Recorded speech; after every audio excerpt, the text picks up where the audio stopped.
चीन को धन्यवाद देला पाकिस्तान बेईमानी घटना रे वाशिंगटन रही गुरुत्वपूर्ण भूमिका जहाँ आसूची सकाळ बड़ खबर।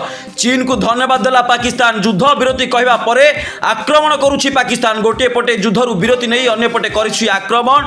सेपटे पागल परी युद्ध विरति नेला भारत कहवा सह निजर विजय घोषणा करुछि पाकिस्तान। बेईमान पाकिस्तान युद्धरु विरति कही 3 घंटा पर 100 रु अधिक ड्रोन द्वारा करुछि आक्रमण।